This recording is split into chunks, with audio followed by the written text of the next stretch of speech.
ఈ వీడియో చూసే ముందు లైక్ చేసి సబ్స్క్రైబ్ చేయండి. అలాగే శ్రీరాముని ఆశీర్వాదం లభించాలంటే జై శ్రీరామ్ అని కామెంట్ చేయండి. డబ్బు సమస్యలతో బాధపడేవారు మనలో చాలా మందే ఉంటారు. కొందరికి ఎంత సంపాదించినా ఎంత కష్టపడినా కూడా వారి దగ్గర రూపాయి కూడా నిలవదు. అలాంటివారు జ్యోతిష్య శాస్త్రపరంగా కొన్ని శక్తివంతమైన పరిహారాలను పాటిస్తే మీకున్న డబ్బు సమస్యలన్నీ తొలగిపోయి లక్ష్మీ కటాక్షం లభిస్తుంది. ఉదయాన్నే నిద్ర లేవగానే ప్రతి ఒక్కరూ ఒక శక్తివంతమైన మంత్రాన్ని జపిస్తే మీపై ఎల్లవేళలా దేవుని ఆశీర్వాదాలు ఉంటాయి. ఆ మంత్రం ఏమిటంటే కరాగ్రే వసతే లక్ష్మీ, కరమధ్యే సరస్వతి కరమూలేతు, గోవిందా ప్రభాతే కరదర్శనం. రోజు ఉదయాన్నే ఈ చిన్న మంత్రం జపిస్తే చాలు, మీ జీవితంలో ఎటువంటి కష్టాలు లేకుండా ఉంటాయి. ఈ మంత్రాన్ని మీ మనసులో అనుకుని మీ అరచేతులను చూసుకోవాలి. మన అరచేయి పై భాగంలో లక్ష్మీదేవి కొలువుంటుంది, మధ్య భాగంలో సరస్వతిదేవి, అలాగే చివరి భాగంలో గౌరీదేవి కొలువై ఉంటారు. కాబట్టి పైన చెప్పిన మంత్రాన్ని చదివి మీ రెండు చేతులు కళ్లకు అద్దుకుని నిద్రలెగిస్తే చాలా మంచిది. మీ ఇంట్లో ఎర్ర చీములు ఉంటే ఇది అస్సలు మంచిది కాదు. ఇంట్లో అకస్మాత్తుగా ఎర్రటి చీమలు కనిపిస్తే మీరు డబ్బు కోల్పోతారని సంకేతం. కాబట్టి మీ ఇంట్లో ఎర్ర చీమలు పదే పదే కనిపిస్తే డబ్బు విషయాలలో జాగ్రత్తగా ఉండాలి. ఇంట్లోకి ఎర్రటి చీమలు రాకుండా ఉండాలంటే మీ ఇంట్లో ప్రతి మూలన లవంగాలను ఉంచండి. సాధారణంగా చాలామంది తమ ఇళ్లలో తీగ మొక్కలను పెంచుతారు. కాని మన ఇంటి ముందు మాత్రం తీగజాతి మొక్కలను అస్సలు ఉండకూడదు. ఇంటి ముందు ఈ మొక్కలు ఉంటే మీరు ఉన్నత స్థాయికి ఎదగలేదు. ఎల్లప్పుడూ డబ్బు సమస్యలు వెంటాడుతుంటాయి. బాగా అప్పులు ఉన్నవారు నానబెట్టిన కందులను గోమాతకు తినిపించాలి. దీంతో రుణ విముక్తి చెందుతారు. గోమాతకు అరటి పండ్లు తినిపిస్తే మీరు ఉన్నత పదవిని పొందుతారు. సమాజంలో పలుకుబడి పెరుగుతుంది.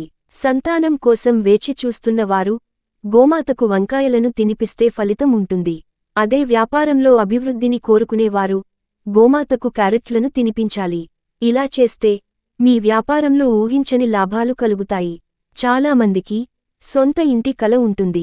కాబట్టి మీరు త్వరగా ఇల్లు కట్టుకోవాలంటే మీ ఇంటి ముందుకు ఏమైనా పక్షులు వస్తే వాటికి ఆహారంగా బియ్యం గింజలను వేసి నీళ్లు పెట్టండి.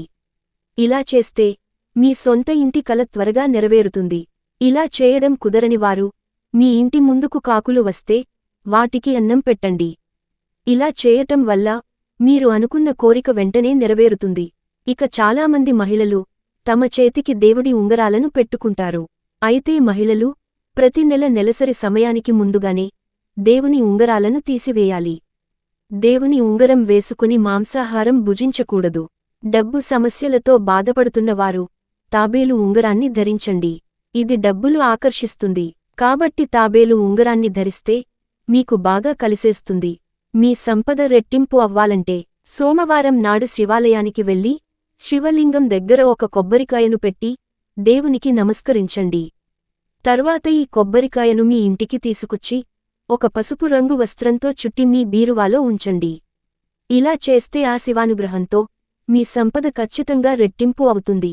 ఆడపిల్లని మహాలక్ష్మీ స్వరూపంగా భావించి శుక్రవారం మంచిందంటారు. కాని ధర్మశాస్త్రాల ప్రకారం స్త్రీలు శుక్రవారం మరియు మంగళవారం రోజుల్లో అస్సలు తలంటు పోసుకోరాదు.